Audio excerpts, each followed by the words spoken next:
we don't fall behind the schedule at the very start. Thanks so much, everybody, for coming. People here have come from Canada, the US, Russia, Ukraine, parts of Europe, parts of the UK, parts of Scotland. And we're really grateful to all of you for the enthusiasm that you've shown towards our event, and for the patience and generosity you've shown while we've organised all of the logistics, which are inevitably complicated. I just want to start by just saying just something very brief about what this event is all about and what we hope it'll turn into. And then I'm going to talk very briefly about the structure of the roundtables and the mentoring sessions that we're going to have on the second half of the afternoon on Friday. And Darya's going to speak as well but just to talk a little bit about kind of some of the thinking behind the workshop and kind of inclusivity and giving people a safe space to speak, and the provisions that we've put in place to try and allow for that. So this workshop, this early career researcher workshop, which has been organised with funding from the British Academy, SLAVIC Studies Goes Public, was really kind of conceived out of conversations that I've been having here in St Andrews with colleagues, and with Darya in particular, about the ethical implications of public engagement work in academia, which is becoming increasingly visible and widespread among colleagues here, but there doesn't seem to be an accompanying sustained conversation about questions like sort of the ethics of recruiting participants, how you work in sustainable ways and manage collaborations with non-academic partners, when public engagement projects are supposed to end, and what you do with the contacts and collaborations that you've created as a result of those projects, and even more problematic conversations like when they should never have begun, because the idea was poorly conceived in the first place. So these are things that we wanted to talk about together with people in our field who have some really outstanding public engagement portfolios, and are also thinking about future projects. Early career researchers, I don't think it's any kind of accident that the real quality of public engagement portfolios is concentrated in early career researchers at the moment. I think people kind of coming out of their PhDs and in the first early years of their academic careers are perhaps most passionately invested in the idea of kind of combining activism and academic practice, and exploring the boundaries between academic and creative practice. So in this room, I hope that you've all had a chance to read through the participant information that we sent around. There is an incredible amount of expertise and an incredible range of experiences engaging diverse publics, and we're going to hear a little bit about that in the course of the days to come. And this is why when we thought about the mentoring sessions, which are also going to be part of this event, we thought there's absolutely no point in kind of looking to senior colleagues to be mentors. This should be a peer-to-peer mentoring session. So it's very much that you're here to mentor each other, and we'll talk a little bit more about that in due course. But that's the thinking behind it. So the idea of the network is really to allow people to hear more about what's going on in our field, to exchange knowledge and experiences about the projects that they're already involved in and the ones that they're thinking up at the moment. But also, we didn't just want everybody to come here and give really self-congratulatory talks, I'm sure you wouldn't have, but about the projects, the amazing projects that they've already done. We wanted to really dig into some of the problematic elements that public engagement raises, and we think that it does raise many controversial and problematic and ethically kind of contestable issues that really need to be thought about carefully as people progress to think about designing and implementing projects like this in the future. So what we've really tried to do with this workshop is to guide you towards specific questions, and for you to bring your immense research and public engagement expertise to bear on these questions, to talk about them and to take them forward in various forms. So that's what we hope is going to happen today. And so we've structured the event in the following way. You'll see from the programme that we sent around that we've got roundtables for the first day and a half, We've got 2 keynotes which will punctuate these roundtables as well. So today we'll have 3 roundtables, the what, who, and where roundtables. And these roundtables are going to be structured like this. We're going to have short presentations from the speakers on the roundtables, 10 minutes each. So in some cases there are 3 presenters, in some cases there are 4, but we're going to keep you strictly to time because we want to allow as much time for conversation as possible. And then the moderator is going to draw those presentations together, raise a couple of interesting questions that have emerged from them, and then allow the room to, the space to kind of discuss further and to ask questions for themselves for 20 minutes. After that, which will be the first hour of the roundtable, we're going to break out into roundtable sessions for 30 minutes. And you'll see on your tables that there are questions that are turned over at the moment. So there's question 1. There'll be questions. There's 3 questions because there's 3 tables. So there's 1.1, 1.2, 1.3, 2.1, 2.2, 2.3, 3.1, 3.2, 3.3. Getting complicated. So at roundtable 1, you'll turn over your question 1. One of the speakers or moderators will join your table, and that question will be a focus for discussion around that table for the next 30 minutes, and then we'll feed back to the room to conclude. So that's the aspiration. I hope it doesn't sound too complicated. Yeah, so that's that part. So the roundtable sessions are really for you to kind of dig in a bit deeper into some of these issues that we've raised. And then on Friday afternoon, we have a wonderful opportunity to have our mentoring sessions in St Andrews' beautiful botanical gardens. We've been watching very closely the weather to see if the walkover is going to be viable. We believe it's going to be viable. If there's no kind of hail and snow that comes through in the next couple of days, no in Scotland, and it is January after all. But all being good, we'll walk from here at 3 p.m. on Friday to the Botanical Gardens by a very nice route by the river, Lake Braes. And we'll arrive there, and there we'll have the opportunity these are mentoring themes that you suggested to us. So we've programmed these into half-hour slots. Sorry? Yeah. So these themes we've put on pieces of paper on the table. You can sign up to the mentoring sessions. So sign up to 1 per half hour. But what we wanted to say, and we want you to hear this, is that currently we've got quite a lot of UK-based colleagues who put themselves forward as mentors. That might be a particular dynamic at play there. We would strongly encourage people who haven't put themselves forward as mentors, who might, over the course of the next couple of days, think, oh, actually, I have got something to offer here, to add their mentoring themes to a new piece of paper and place that in that group. And we'll make space for that as well, and alter the programme accordingly. So this will take place in the Botanical Gardens. We'll say more about that tomorrow. But that will be a more informal discussion where you'll have the opportunity to talk to people who have experience in various areas and perhaps discuss ideas that you have in collaboration with them.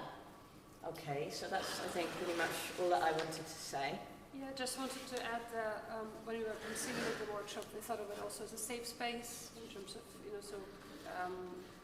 also which very much relates to language, and wanted to introduce Elisa, who's our translator today. So if anybody would need a up so everybody can see. Please, we can, Elisa can come and sit closer to you to help you with understanding some of the phrases or just translating. And we can have Elisa here when you're presenting if you would like to present in Russian. So Elisa can translate. We also know that we're coming from different languages. The working language is English. So I think it's important to give people space when they're talking in non-native language. Absolutely. And to have respect for each other. We thought a lot about hierarchy, and what Victoria said about shared expertise and not having the kind of senior colleagues mentoring the younger colleagues. And that's also why on the program we didn't put the titles, we just put the names, and we did put affiliations, thinking about that. And yes, I guess this is something else to add.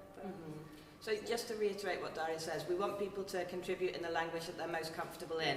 And in the room we have the capacity to translate from Russian and Ukrainian, so that's up to you which language you want to use. I've been in situations where I felt really embarrassed contributing in language that isn't my native language, and so I've just not said anything. I don't want that to be the case here, so I prefer people to contribute and be confident to contribute in their language. There's no stigma attached to not speaking English here. But also we'll shift people around and shift tables, and really want everybody to engage with each other and not kind of just form groups with people you know. Maybe just a couple of things on logistics. I mean, everybody picked up the folders. I think there are also Wi-Fi sleeps for the people. If you have EduRoam access, I think it should be working. There's an Android, but if you don't, if you're coming from non-UK university, you would have to have a Wi-Fi sleep. I don't know if there's anything left, but they look like this. There's some left, so if you need Wi-Fi, it should be.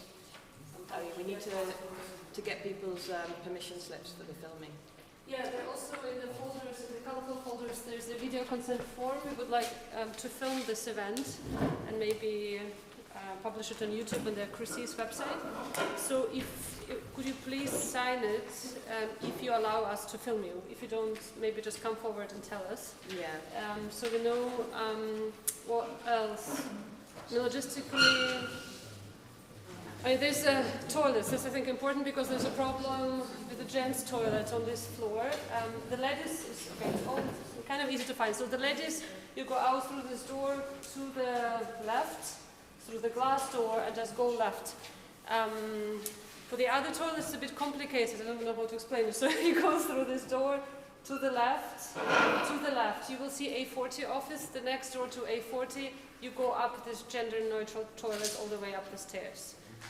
I hope you can figure it out. If not, I can direct some of you, I guess.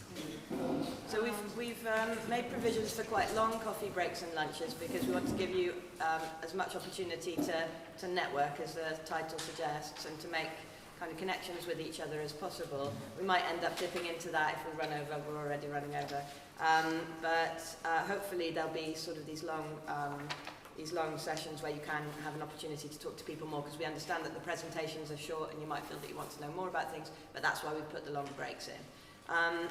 There's also the issue of the lunch on the dinner on the Friday. Is everybody already? Please send me your menu preferences. Yeah, we have to know what you want to eat for the Friday dinner, because they need to prepare it in advance. They've got a bit of a small kitchen, so if you haven't done that already, can you please send that to us latest today? Yeah. As soon as possible, basically. So just to make sure, does anybody object to being video recorders? Can I just ask a question? Sorry, of course. I'm a little bit concerned, Yeah. especially since we're just talking about this being created in open space, Yeah. of that kind of letting all of those guards down and at the same time Yeah. feeling like we're being captured. With And I'm the wondering if you can speak to that a little bit and how you would plan to use that video and edit that video and all of that. So that just Absolutely. I think that's a really important point. I would be, happy if there was a general feeling in the room that would be something that would present an obstacle to speaking freely, not to go ahead with the video recording. It was something that some colleagues in Ukraine asked us about, because I think there is a feeling in Ukraine among colleagues that we've worked with previously that this event would be really valuable to them and that they would like to hear the discussion that's ongoing. So, but if it was something that we didn't maybe want to put publicly on a Crucis space, we could perhaps think about sharing it with specific colleagues rather than publishing it on YouTube, for example. I wonder, I know for myself, that might feel a bit more comfortable, but at the same time I didn't want to hamper also the agenda of trying to actually do a bit more public engagement and share the sorts of things that we're doing. How do other people have any thoughts on that topic? Because I don't want to be a thorn in this. Absolutely. Thank you for raising it. I mean, we also decided to record last minute just because when we advertised, people were asking us to do that. But originally when we planned, we didn't think of making a video recording. It came from other people than our idea. So. I would have, just when I give my talk, I'm using voices of other people, and I haven't asked for permission to have them out on the web in that way. So again, one, I think the closed group, specific colleagues would feel comfortable for me. For that particular talk, I'm a bit worried about just putting it on the internet more widely. If that's absolutely, that's heard loud and clear. We could not record your talk at all since we haven't asked the participants. I think that might be the kind of most ethical thing to do, right? What do we decide? Shall we? Can I? Sorry, please follow up. Well, I wonder then if a middle ground would be to revisit this. I mean, if the camera is on, then we can revisit this question at the end and we have a discussion about it, because then we'll know what has transpired and how we feel about it and what. I think that sounds great, because in actual fact we've kind of budgeted time for that in the kind of last session in the Botanical Gardens to talk about outputs from this and where we take it further. So maybe if people are happy to have it recorded, if you're not, then this isn't like a sort of a superficial question. I want you to tell us if you don't want to be recorded. It's absolutely fine.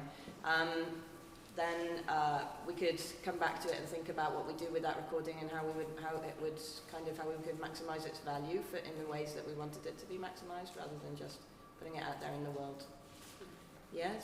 Does that sound okay? Okay. So if individuals don't want to be filmed, though, just approach us and tell us now.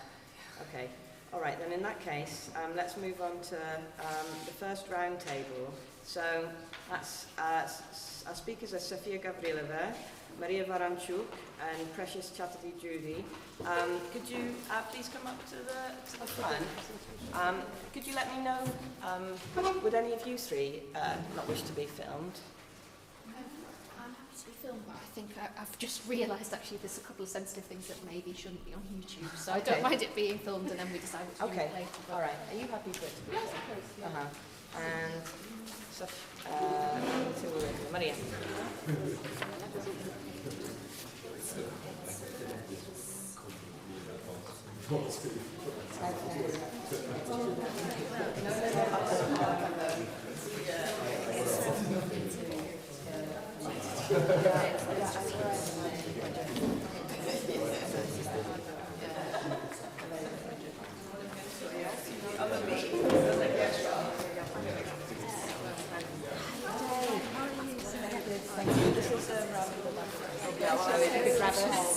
Grab one of the folders from over there and a sticker, and then find a seat. Oh, cheers, thank you.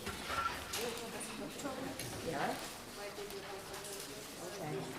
Which ones do we need to grab?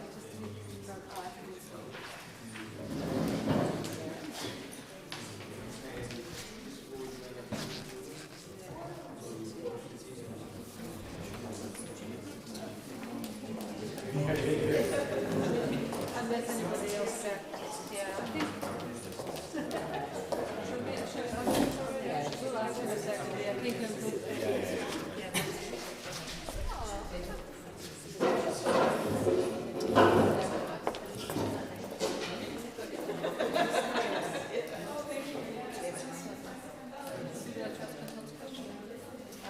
I've just had a question from somebody about whether it would be okay to photograph and put pictures on Instagram. I think the easiest way to determine this is to ask if anybody would not like to be photographed, and for you to raise your hand.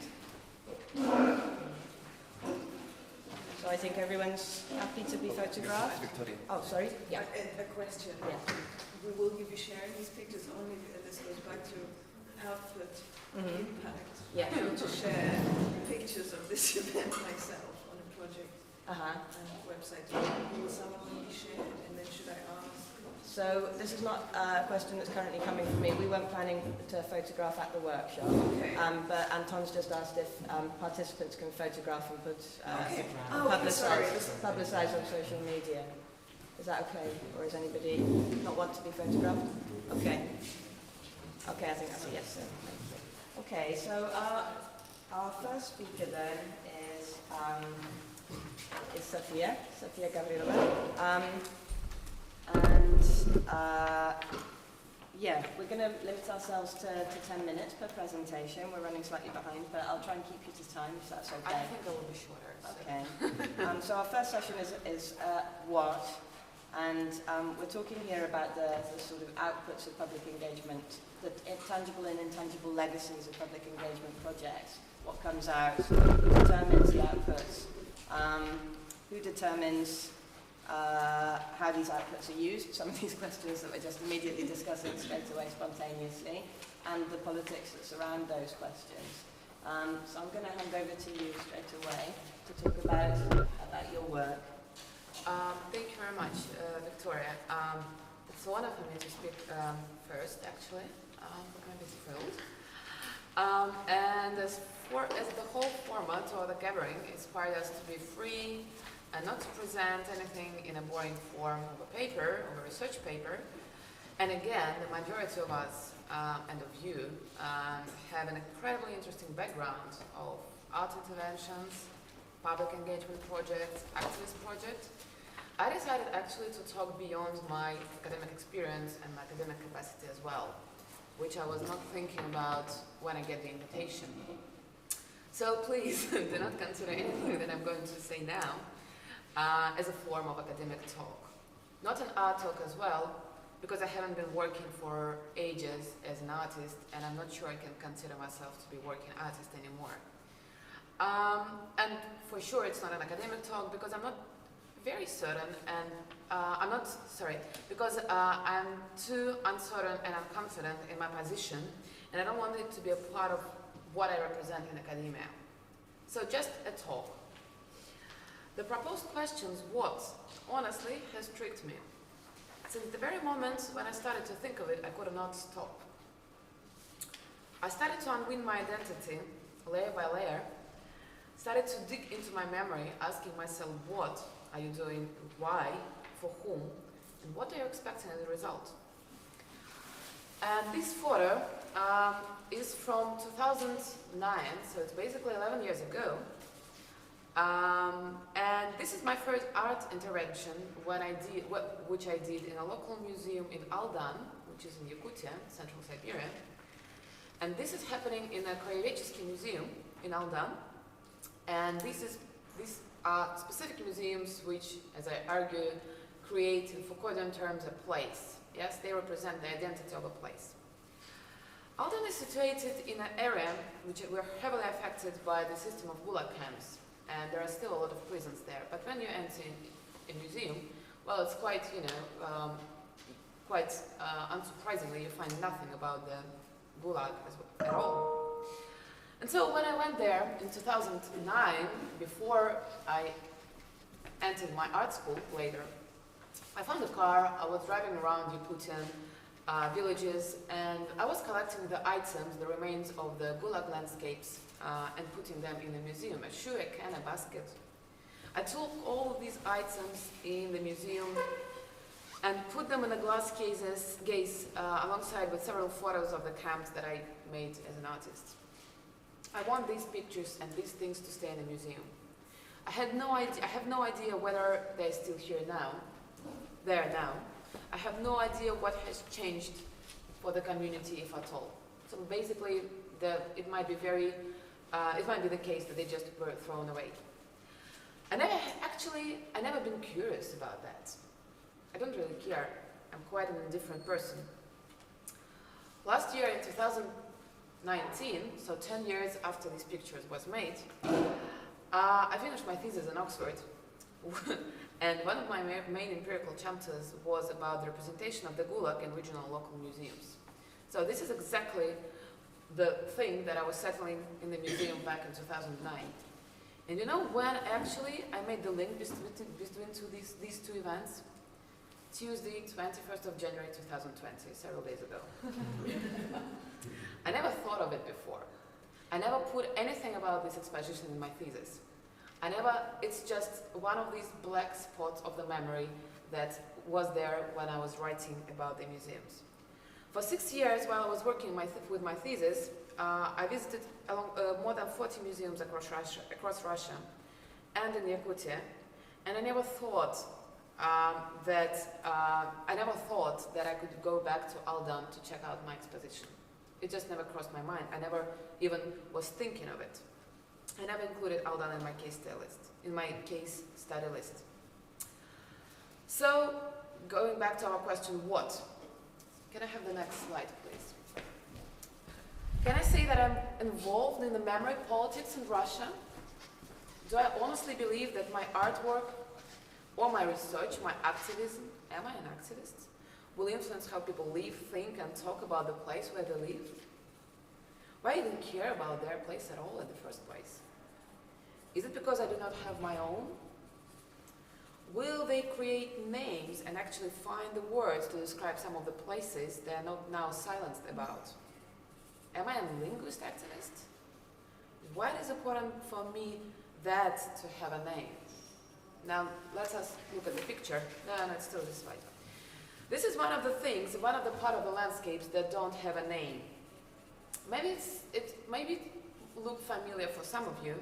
It's north of Perm region, Urals, and this is the set of artificial man-made islands along the river where Gulag prisoners were set to navigate the wood which was floating from upstream downstream to the factory. So they were standing on these small islands to help the wood to go down to the factory. It's still there. And this is just one of the remains of ex-terrascapes, which don't have a name and are not present, none of the map or distinguished as a specific category. And that is what I'm engaged with in my present research. I want this place to have names. I want these places and these artifacts to actually have names, you know. Who is going to call them that? Locals? Officials? Am I able to reproduce all the topography maps in Russia to get actually these things to be mapped? I doubt that could happen. Will I challenge the activists to work not only with history but with geography? Probably. So the next slide, please. So if I would answer what, honestly, not trying to tick the boxes of another grant proposal, what that would be. This is one of my art projects from 2010, and just the Kremlin is not there. That's the whole thing is about that. You know, there are people gazing on the Red Square, and I just erased the Kremlin. Doesn't matter. So if I would answer what honestly, what would that be? Geography, the attitude towards our land and places, to challenge the way how we think of places and how we see it, how we see it and our gaze on it. So do I want people to see the forest differently or the river differently and the waters differently?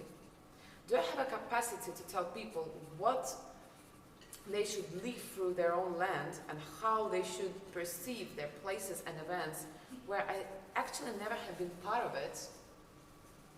What the form of colonialism that would be, you know? Or alternatively, shall I cooperate with them? Cooperate. And what? Cover step by step all the places in Russia which constitute ex-terrascapes? Should we map them together with the people? Can we do that? And I think I will just end up here. Perfect. Thank you.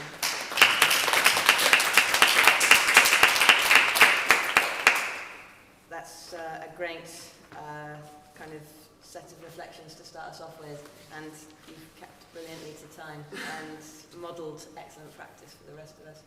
So I'll hand over then straight away to Precious. And have you got the presentation? Yes.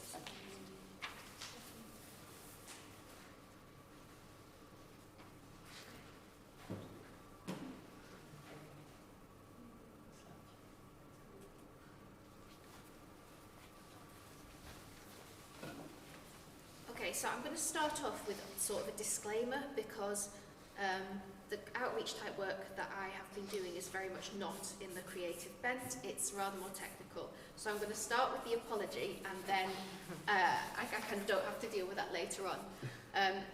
So the majority of the outreach work that I've done is in relation to a project called Reframing Russia, and it's basically looking at the outputs and the impacts of the Russian international broadcaster RT, which used to be Russia Today.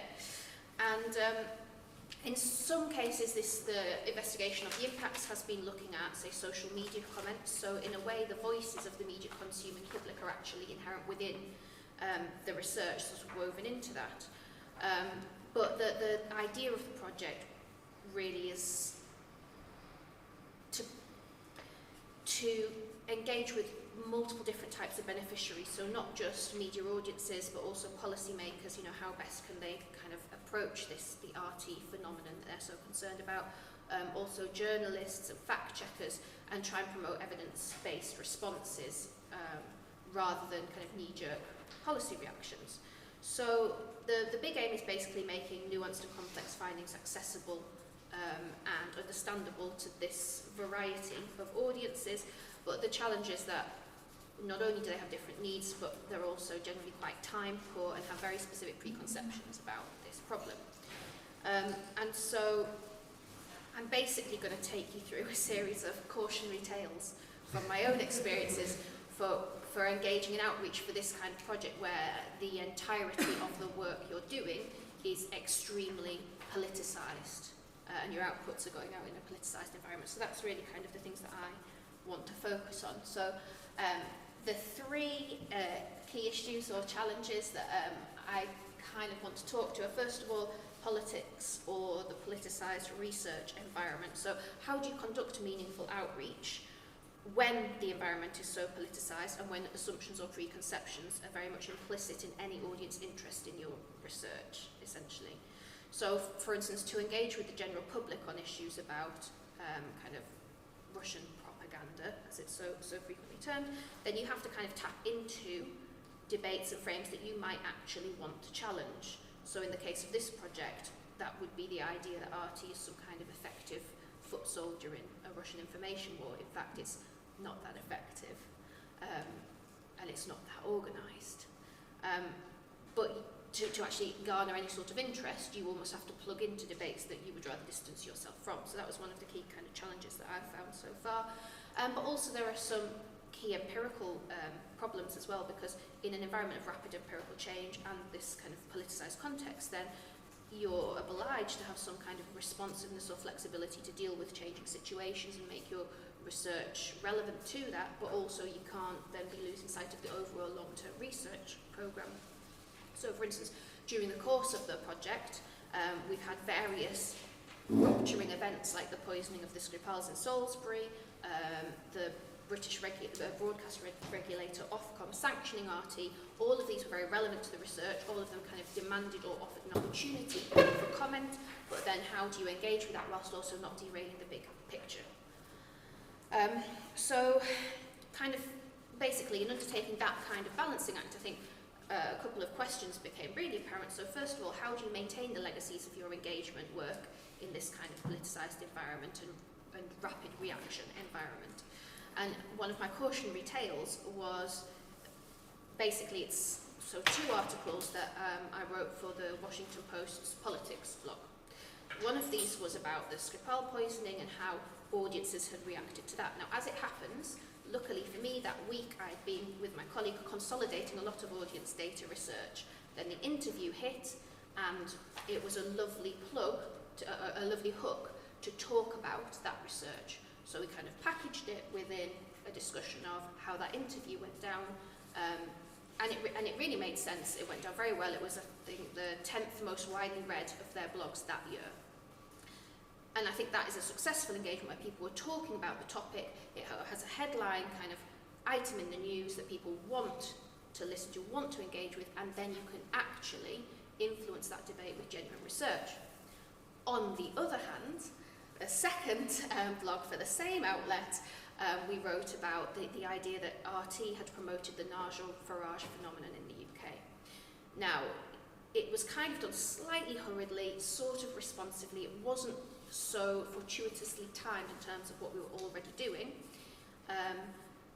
We probably weren't as careful as we should have been checking the editing and the proofs, and some key sentences were kind of knocked off the end of the conclusion because, in the editor's opinion, they were too prescriptive rather than analytical, and we let it go because we thought it's a big outlet, let's get it out there while it's timely.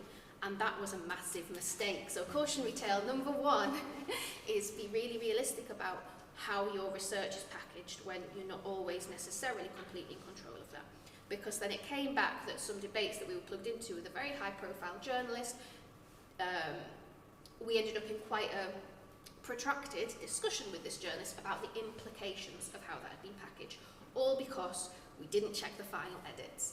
And so it can be very, I think, hazardous when you're engaging with these kind of rapid reaction debates, and I'll talk in a moment about mitigating that. The second area of issues I wanted to talk about was the kind of pitching and packaging issue. So how can you make the same research relevant to different types of public? So you might be engaging with the general public, you might want to engage with policymakers, and basically they're not interested in the same things, and you can't expect them to access the same outputs and garner something from that, even if you think it might be in their interest if your research is genuinely of relevance to them. And another kind of example of this, and again, this is something that's come up a lot in the work I've been doing, is when something is packaged to be sexy for a public audience, it doesn't necessarily reflect truly its outputs. So one article that I co-authored with Voronchuk on 4 things you need to know about Russian media manipulation. Talked about empirical data from the international context with RT, also the Russian domestic context. And the title was fine, no big deal, we didn't write the title. The content was relevant to what we had written. It was then republished by a separate outlet, Newsweek, under a totally different title. Again, to make it seem relevant to public audiences, but they called it, "Here is how Russia manipulates the media to create unrest in the West," which incidentally was entirely the opposite of our argument. We weren't saying at all that there was this kind of unrest in the West angle. And to this day, this was published in 2018, to this day I have not managed to get them to retract that title after multiple attempts. So there's this massive hazard in trying to engage public, and that's precisely not the message you want to be giving to, say, policymakers who you would like to take a more measured approach. And just as we had this issue with the Washington Post article, where the editor took out some of the key, what they saw as being value-loaded elements of it, actually when I've engaged with the select committees in the UK, they want policy recommendations. They almost want, not didacticism, but they want an answer. They don't want questions, they want a clear answer, so it's entirely different. And I think that's something I really wasn't quite prepared for, that packaging in those different ways has such a massive output, a massive impact on whether or not your research is basically taken seriously by those audiences. And then the third big problem in the work that I've come up against is, this is fine. How do you manage ethical considerations and practicalities when the subject of your research is actually engaged with your research and with the social debates you're addressing? So RT journalists became aware of this project, engaged with this project, and basically it's a situation where your research can bite back, almost. So how do you manage those relationships?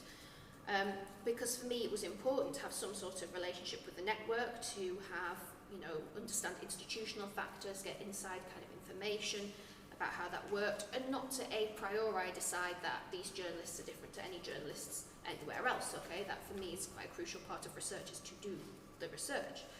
And also, if you want to be optimistic, this could be a pathway to impact, right? You can challenge some of those institutional factors. And this brings me to my little prop. So this was a book sent to me by RT's head of social media, and it is the kind of hard copy version of their Twitter project, which live tweeted the 1917 revolution day by day in 2017. So it's how do you manage those kinds of relationships whilst also ensuring that your research is not touched by them? And the main challenges for me were kind of the maintaining contact versus keeping distance. And this is again a two-phase process. So as I say, I've had this book sent through by RT, and journalists have kind of approvingly retweeted some of our outputs, selectively quoting the parts of them that sound not so negative about the network.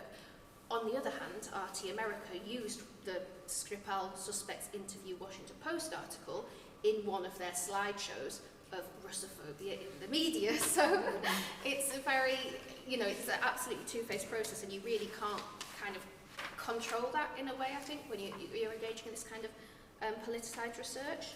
So I'll go into the last slide and very briefly talk to you about some of the mitigations, and I don't have all the answers. As I said, this is cautionary tales rather than answers.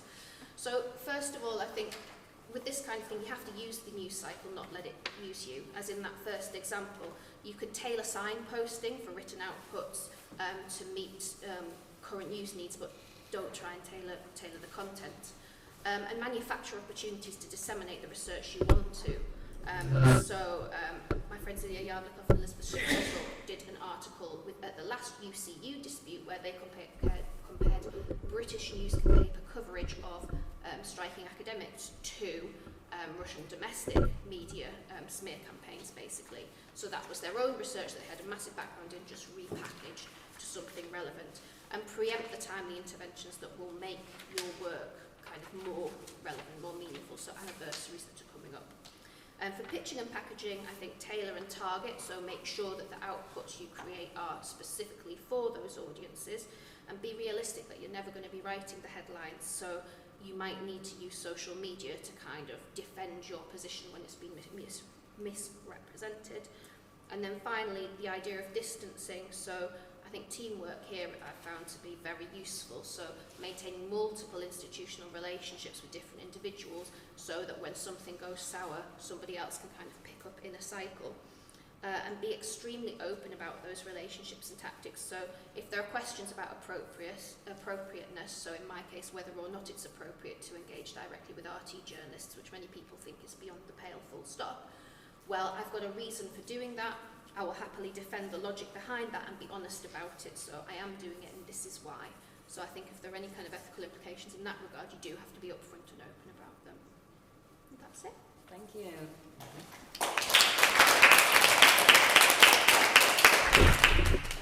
That's fantastic, and I can also already see a lot of really interesting kind of unexpected connections coming between those talks about naming, things being renamed, losing control of the naming process, losing control of the what. So I want to now hand over to Maria Voronchuk to give our third talk. And do you have a presentation too? Yeah. The trailer as well? Or? After. Mm-hmm.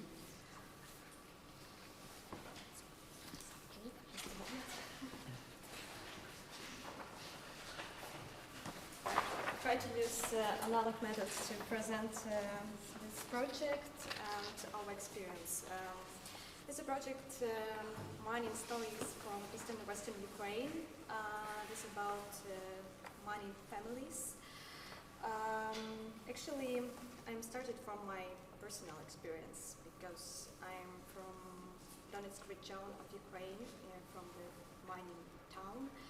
And of course I grow up and see those landscapes and everything is surrounded by me and my family because my father was a miner.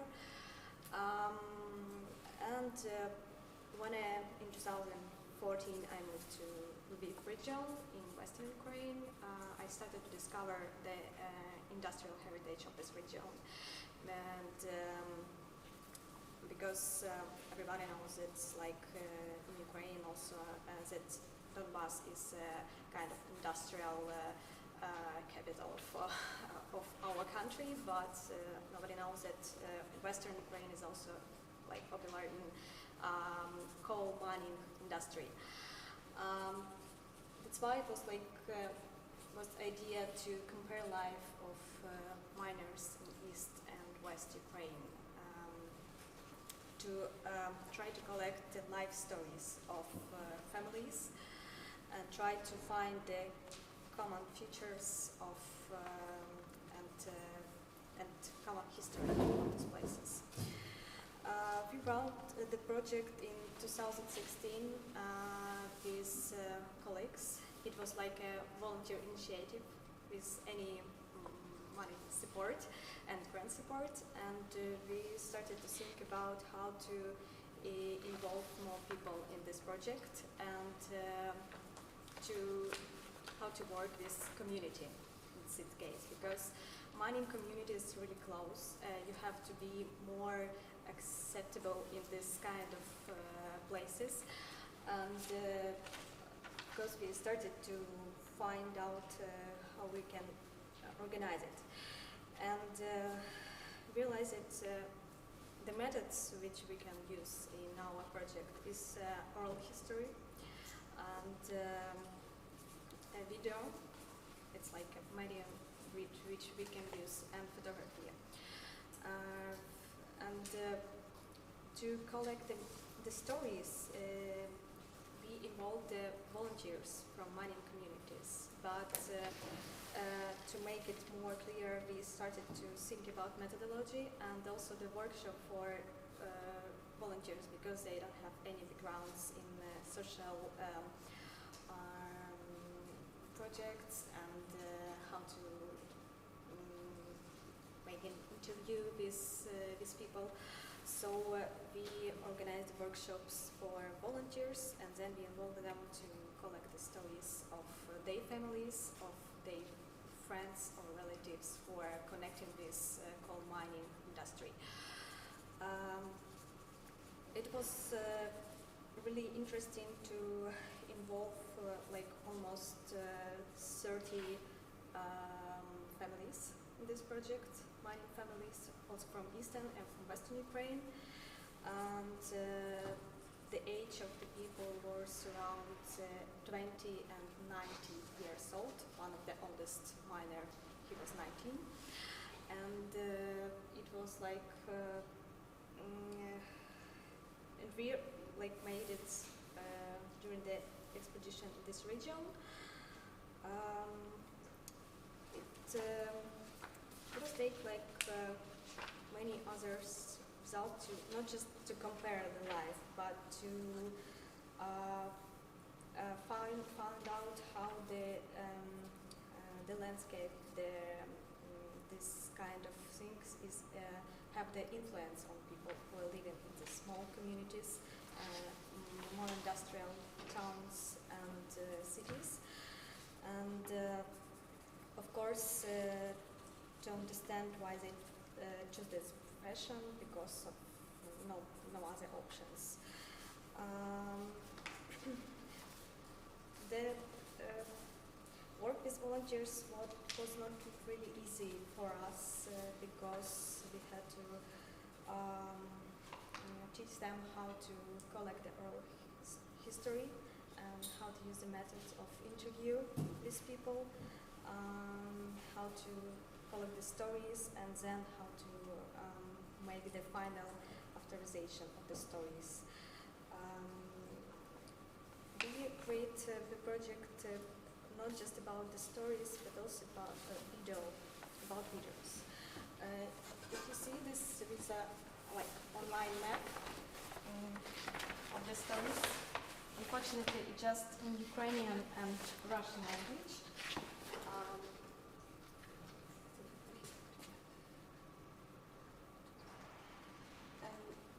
We are working now because it's just like volunteer project. We don't have any money support, but anyway, we try to organize it as a map, as a traveling from one region to another one. And this is a story about the miners, also about the women in a mine, which is also important. And the stories.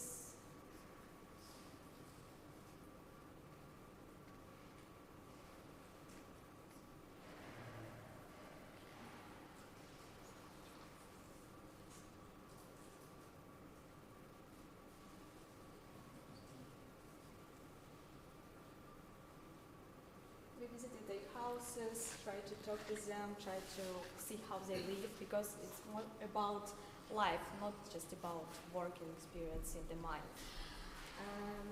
After that, we also made a documentary which based on life stories of two families, one from West Ukraine, another one from East Ukraine.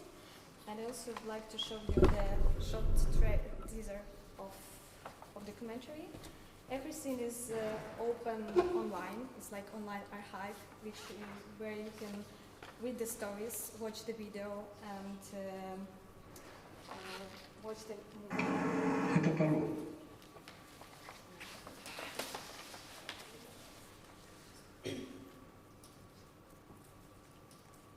The movie is also online with English subtitles.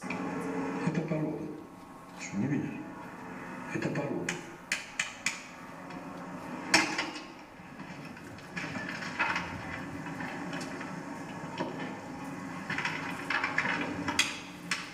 Это уголь.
like about two families in Donbass and Lviv region, Humanities region, and of course we found common features with these families, some kind of connection with main characters. So we started to film them and their lives in their communities and family. Actually, one of the most important things that I want to say that the movie and the stories, it was also about to create a dialogue between these regions. Because when we started to present this movie, we started to involve and invite the main characters because, for example, they're not so traveling around Ukraine and they're not visiting, for example, from the region Donbass to go to Lviv. And we started to analyze it that it's like some kind of isolated communities that we need to make a bridge between them. And after that, of course, the main characters, the volunteers, they started to know each other and started to travel more and to make this communication. It's also important for us to make such kind of communication and see that they have more common than different. I think that's all. Maybe it will be more easier to leave some information and also to send you the links to our public archive. Yeah. Thank you.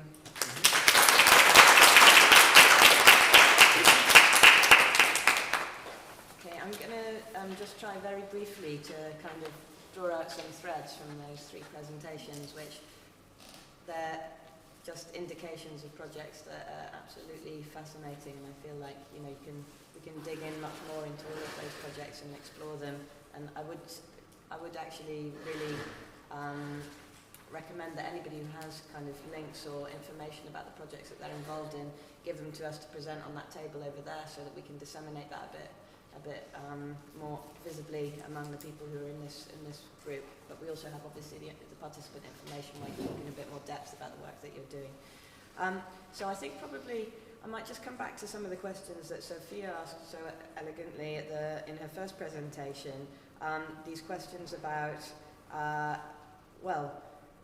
one question that really struck me as important is, what does it mean to be involved in actually determining the cultural memory of things, or determining, I think, a new subject area, or even a focus of media interest by, as you put it, naming things. And I think, thinking about the title of this roundtable, the what, I think naming, giving titles to things, giving kind of definition to the boundaries of things, if that is a new area of study, a new focus of media attention, a new area of interest in terms of creativity and filmmaking.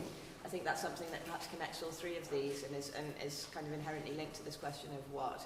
The fact that by conducting public engagement work, we might like to conceive, to think of ourselves as these kind of altruistic people who are kind of engaging in a sort of public outreach way that is necessarily good intentioned and will benefit broader communities. But in actual fact, there is an agency there. There are kind of ambitions and kind of ideologies, I think, if it's kind of a liberal ideology or a democratic, promoting democratic ideals ideology, there are ideologies that stand behind our work that determine then the nature of the actual names that we apply to things and the nature of the boundaries that determine areas that actually have a lot of influence, as Precious showed in her talk, because on the one hand your work can become very well known.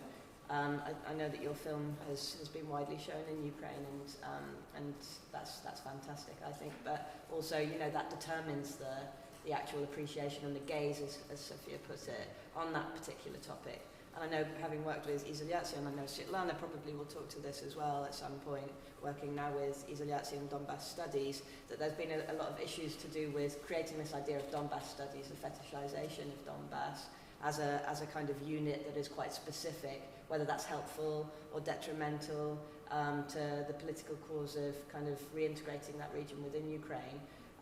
The focus on kind of the specificities. I know here in that film you're doing something actually very different, mapping kind of commonalities between mining communities in East and West, but whether that sustained focus on a particular region, on a particular community like RT, or, you know, on Gulag memorial sites, whether that is kind of, you know, what kind of new power dynamics that creates. And I think, Precious, in your talk, you very very convincingly demonstrated how you're not in control of the narrative. And I think that's definitely the case. Probably, I imagine you all have experience of this, of having your work represented in ways that isn't necessarily in line with your initial intentions.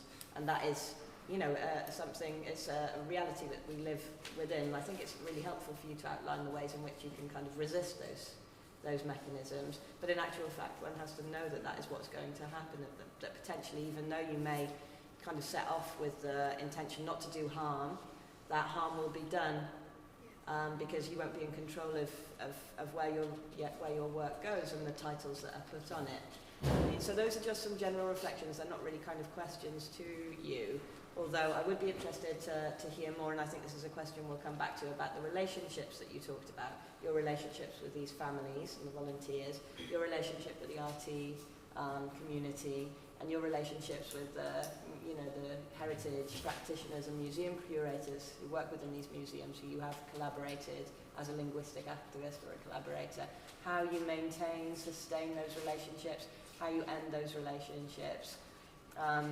You know, one question actually, if I may allow myself to one, when you have evidently a power dynamic between yourself and the people you are engaging, you know, if you're in a position where you are the recipient of kind of funds from the centre, for example, you know that you have an ethical responsibility to kind of ensure the well-being of the people you're engaging. If those people, on the other hand, RT journalists who are perhaps in a position of power, or government, you know, politicians who we don't agree with, do we still have the same ethical responsibilities towards those people? That's a question I'd like to discuss here, because I don't quite know the answer to that, if those ethical responsibilities are the same.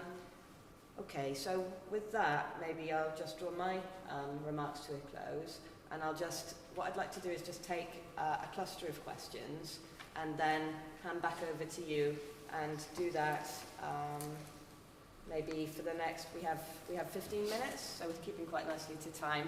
As anyone who knows me, I'm a vigilant timekeeper, so yeah, please, questions, and maybe we'll take 2 or 3 and then we'll hand back over and keep doing that until we run out of time. So questions can be, I think, about the what sort of block of reflections, or we're happy to take questions specifically about these projects, because we're going to come back to the questions of ethics in the roundtables. Dora? Just like to add maybe another step in what you just outlined, which is how a researcher or an artist or a practitioner comes to the subject in the first place. In the last presentation we had, that was family and personal connection, but academics, you know, could we put our hand on our heart and say that we really genuinely come to our subject matter just through our own kind of drive and interest and endeavour? Or is there some pre-formation in terms of what is being talked about, what's not being talked about? So that question of naming and ownership, I think there's a pre-step in what you just outlined so well, and that would just really interest me, because I think that's also part of our power dynamic, and I couldn't identify where that's located. Yeah. It's probably very much at work. Take another question. Svetlana? I have a question for Maria. You said that, I think the quote was, we need to make a bridge between them, speaking about families from different regions. Can you please elaborate a little bit on this? Because I feel that need is a very specific verb toward the project. Can you please